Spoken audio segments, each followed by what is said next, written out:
We have been warned about Donald Trump and the current state of the Republican Party and the crazies that have been animating it literally since the 1960s. It was in 1954 when the Supreme Court reversed their own 1896 Plessy versus Ferguson decision and said, no, we can't have legal school segregation in the United States any longer. It was 1954 when they did that. And that produced an explosion, basically. The need for integrated schools, or the Supreme Court demand for integrated schools, led to the creation of the John Birch Society. It led to, a whole bunch of right-wing splinter groups. It altered the course of the Republican Party and the Democratic Party. Within a decade, the Democratic Party would have passed civil rights legislation, voting rights legislation, had embraced the idea of a pluralistic, multiracial society. The Republican Party, on the other hand, within a decade and a half, had Nixon's Southern strategy and had embraced the largely Southern racists that had been basically abandoned by the Democratic Party. But John F. Kennedy, President Kennedy, warned us about this way back in November of 1961. This is a speech he gave in California on November 18th, 1961, to the Democratic Party of California. And he talks about how in the most critical periods of our nation's history, there have always been those on the fringes of our society, and back then they were the fringes, who have sought to escape their own responsibility, he says, by finding a simple solution, an appealing slogan, or a convenient scapegoat. Now, the clip of this speech is embedded into my HartmannReport.com rant today, my daily take today. But I want to just play a little bit of it here with you, or for you. This is President Kennedy. In the most critical periods of our nation's history, there have always been those on the fringes of our society who have sought to escape their own responsibility by finding a simple solution, an appealing slogan, or a convenient scapegoat.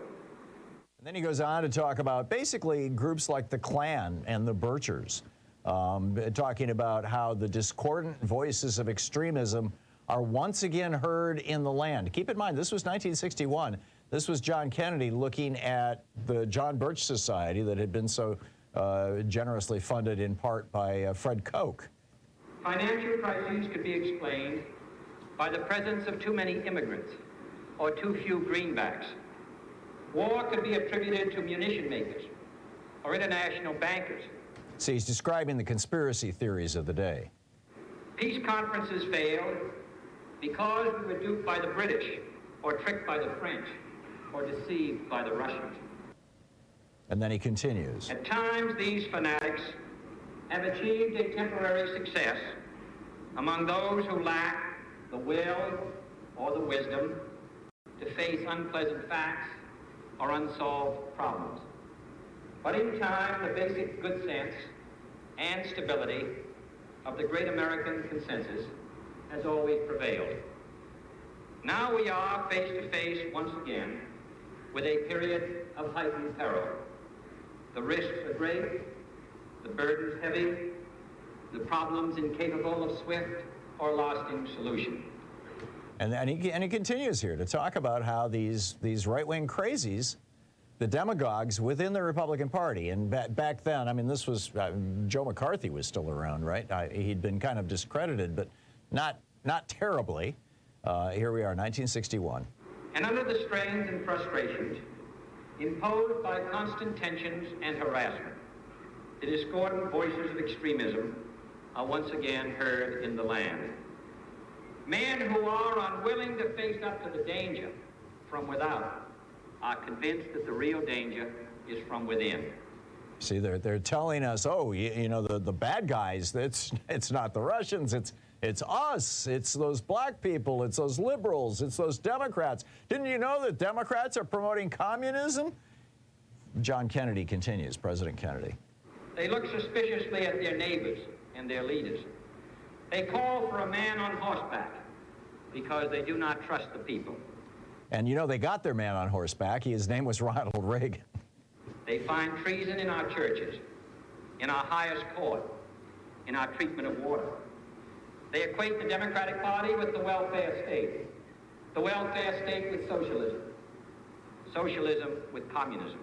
See, there you go. I mean, even in 1961, Republicans were calling Democrats communists. They object quite rightly to politics intruding on the military, but they are very anxious for the military to engage in their kind of politics. Which is exactly what happened, with Trump. I mean, this is very much Trump. He continues. But you and I, most Americans, soldiers and civilians, take a different view of our peril. We know it comes from without, not within. It must be met by quiet preparedness, not provocative speeches, and the steps taken this year to bolster our defenses, to increase our missile forces, to put more planes on alert, to provide more airlift and sea lift and ready divisions, to make more certain than ever before that this nation has all the power that it will need to deter any attack of any kind. These steps constitute the most effective answer that can be made to those who would sow the seeds of doubt and hate. So let us not heed those counsels of fear and suspicion.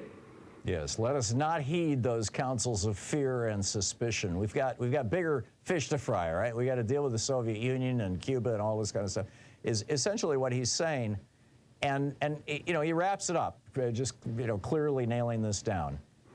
Let us concentrate more on keeping enemy bombers and missiles away from our shore, and concentrate less on keeping neighbors away from our shelters.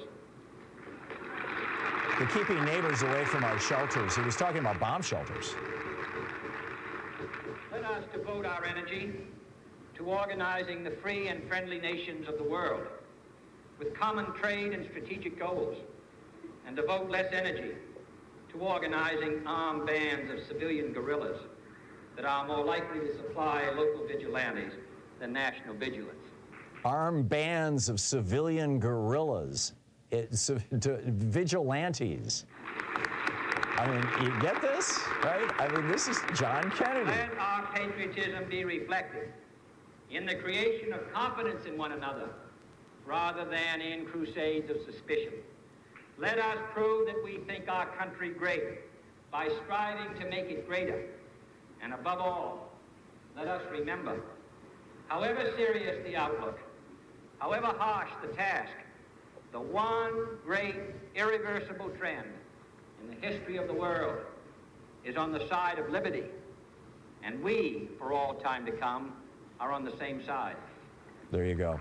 And that's what gives me hope, is that I believe that there are still a lot of Americans who absolutely believe that we are on the side of liberty, and that is the hope for America. It's just astonishing to me. When I came across this speech by Kennedy over the weekend, and I was listening to it, it was like, what, this guy have a time machine? Was he seeing Donald Trump down there? Well, no, it's just Donald Trump is the logical outcome of the Republican Party embracing this kind of stuff. So the question, and I'll pick up your calls on the other side of this break, the question, will the GOP change?